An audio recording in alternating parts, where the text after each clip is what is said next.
Hello everyone, ಹೇಗಿದ್ದೀರೆಲ್ಲರೂ? Once again welcome back to my YouTube channel cook with Shreya. ಇವತ್ತಿನ recipe ಹಲಸಿನ ಹಣ್ಣಿನ ಗಟ್ಟಿ ಮಾಡೋಣ ಅಥವಾ ಕಡುಬು ಮಾಡೋಣ. ಇಲ್ಲಿ ನಾನು ಸಣ್ಣ ಹಲಸಿನ ಹಣ್ಣು ತಗೊಂಡಿದ್ದೇನೆ. ಅದರಲ್ಲಿದ್ದ ಅಂಟನ್ನೆಲ್ಲ ಇಲ್ಲಿ ಅಮ್ಮ ಪೇಪರಲ್ಲಿ ತೆಗೆದಿದ್ದಾರೆ. ಮತ್ತು ಕೈಗೆ ಸ್ವಲ್ಪ ಎಣ್ಣೆ ಹಚ್ಕೊಂಡು ಅದರ ಹೋಳುಗಳನ್ನೆಲ್ಲ ತೆಗೆದ್ರೆ ಆಯಿತು. ಅದನ್ನೊಂದು ಸಪ್ರೇಟಾಗಿ ತೆಗೆದಿಟ್ಕೊಳ್ಳೋಣ. ಇವಾಗ ನಾನು ಅಕ್ಕಿಯನ್ನು ನೆನೆಸಿಟ್ಕೊಂಡಿದ್ದೇನೆ. 4 ಕಪ್ ಅಕ್ಕಿ ತಗೊಂಡಿದ್ದೇನೆ, ಬೆಳ್ತಿಗೆ ಅಕ್ಕಿ. ಅದಕ್ಕೆ 3 ಕಪ್ ಹಲಸಿನ ಹಣ್ಣಿನ ಹೋಳುಗಳನ್ನು ಹಾಕ್ತಿದ್ದೇನೆ. 4 ಕಪ್ ಅಕ್ಕಿಗೆ 3 ಕಪ್ ಹಲಸಿನ ಹಣ್ಣಿನ ಹೋಳು. ಹೀಗೆ ಗ್ರೈಂಡರ್ಗೆ ಹಾಕುವಾಗ ಒಂದ್ಸಲ ಅಕ್ಕಿ, ನಂತರ ಹೋಳು, ಹಲಸಿನ ಹಣ್ಣಿನ ಹೋಳು, ಇದರ ಜೊತೆ ಒಂದು 15 ಕಾಳು ಕರಿಮೆಣಸನ್ನು ಹಾಕೊಳ್ಳೋಣ. ಇದು ಒಂದ್ಸಲ ಅಕ್ಕಿ ಹಾಕಿ ಒಂದ್ಸಲ ಹಲಸಿನ ಹಣ್ಣು ಹಾಕಬೇಕು, ಇಲ್ಲಾಂದ್ರೆ ಗ್ರೈಂಡರಲ್ಲಿ ನಿಲ್ತದೆ. ಅದಕ್ಕೋಸ್ಕರ ಗ್ರಾಜುವಲಿ ಹಾಕ್ತಾ ಬರಬೇಕು. ಇವಾಗ ರುಚಿಗೆ ತಕ್ಕಷ್ಟು ಉಪ್ಪು ಹಾಕೊಳ್ಳೋಣ. ಅದಕ್ಕೆ ಈ ರೀತಿ ದಪ್ಪ ಕಡ್ದುಕೊಂಡು ಬರಬೇಕು. ಇಲ್ಲಿ ನಾನು 1.5 ಕಪ್ ಅಷ್ಟು ಬೆಲ್ಲ ಹಾಕಿದ್ದೇನೆ. ಸ್ವೀಟ್ ಇರ್ತದೆ, ಖಾರ ಇರ್ತದೆ, ಮಿಕ್ಸ್ ಫ್ಲೇವರ್. ಇದು ತುಂಬಾ ಟೇಸ್ಟಿಯಾಗಿ ಬರುತ್ತೆ. ತುಳುನಾಡಿದ ಅಥೆಂಟಿಕ್ ರೆಸಿಪಿ. ಇದನ್ನು ಕೂಡ ಬೆಲ್ಲವನ್ನು ಕೂಡ ಗ್ರೈಂಡರ್ಗೆ ಹಾಕೊಳ್ಳೋಣ. ತುಂಬಾ ನೀರು ಹಾಕ್ಲಿಕ್ಕೆ ಹೋಗಬೇಡಿ. ಹಲಸಿನ ಹಣ್ಣು ನೀರು ಆಗ್ತದೆ, ಬೆಲ್ಲ ಕೂಡ ಇದೆ, ಹಾಗಾಗಿ ನೀರು ಆಗ್ತದೆ.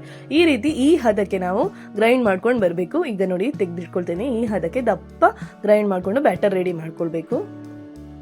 ಏಲಕ್ಕಿ ಹಾಕೊಳ್ಬಹುದು. ನಾನಿಲ್ಲಿ 1 ಏಲಕ್ಕಿ ಹಾಕಿದ್ದೇನೆ, ವಿಡಿಯೋ ಕಟ್ ಆಗಿದೆ. ಇವಾಗ ಸಣ್ಣ ಸಣ್ಣನೆ ಕಟ್ ಮಾಡಿದ ಕೊಕೊನಟ್ ಪೀಸಸ್ ಅನ್ನು ಹಾಕೊಳ್ತಿದ್ದೇನೆ. ನಿಮ್ಮ ಹತ್ರ ಇಂಥ ಡ್ರೈ ಕೊಕೊನಟ್ ಇದ್ರೆ ಅದನ್ನು ಹಾಕೊಳ್ಬಹುದು. ನಾನಿಲ್ಲಿ ಹಸಿ ತೆಂಗಿನಕಾಯನ್ನೇ ಸಣ್ಣ ಸಣ್ಣ ಚಾಪ್ ಮಾಡ್ಕೊಂಡಿದ್ದೇನೆ, ಅದನ್ನು ಹಾಕೊಂಡಿದ್ದೇನೆ.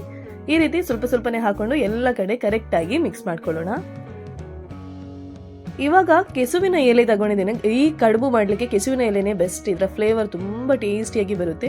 ಇಲ್ಲಿ ನಾನು 1 ಸೌಟು ಬ್ಯಾಟರ್ ಹಾಕೊಳ್ತಿದ್ದೇನೆ. ಬ್ಯಾಟರ್ ಹಾಕೊಂಡು ಈ ರೀತಿ ಫೋಲ್ಡ್ ಮಾಡ್ತಿದ್ದೇನೆ. ಕಡುಬು ಮಾಡುವ ರೀತಿ. ಆ್ಯಕ್ಚುಲಿ ಈ ರೀತಿ ಮಾಡಿದ್ರೆ ತುಂಬ ಟೇಸ್ಟಿಯಾಗಿ ಬರುತ್ತೆ. ಹೀಗೆ 4 ಬದಿಯಿಂದ ಫೋಲ್ಡ್ ಮಾಡಿಕೊಂಡು ಪಾಕೆಟ್ ರೀತಿ ಮಾಡ್ಕೊಳ್ತಿದ್ದೇನೆ. ಮತ್ತು ಅದರ ತೊಟ್ಟನ್ನು ಕಟ್ ಮಾಡ್ಕೊಳ್ತೇನೆ.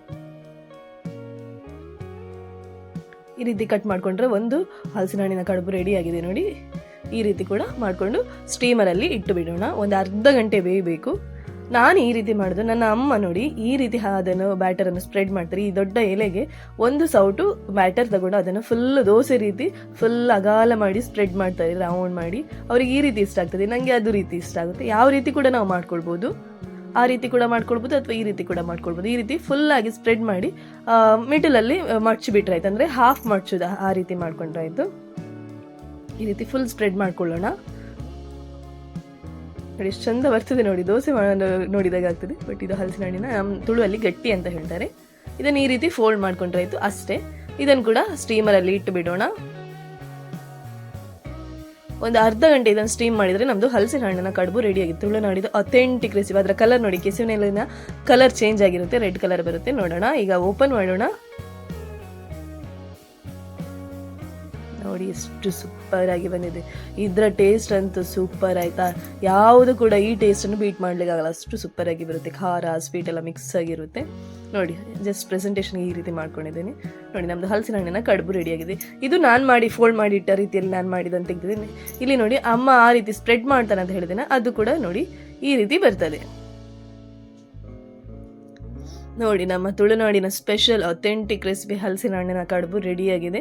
ನಿಮಗೆ ಎಲ್ಲಿಯಾದರೂ ಹಲಸಿನ ಹಣ್ಣು ಸಿಕ್ಕಿದ್ರೆ ಈ ರೀತಿ ಮಾಡ್ಕೊಳ್ಳಿ. ಹಾಗೆ ಯಾರಾದರೂ ಮಾಡಿದರೆ ಟ್ರೈ ಮಾಡಿ. ಹಾಗೆ thank you for watching. Do like, share and subscribe to my YouTube channel. Thank you.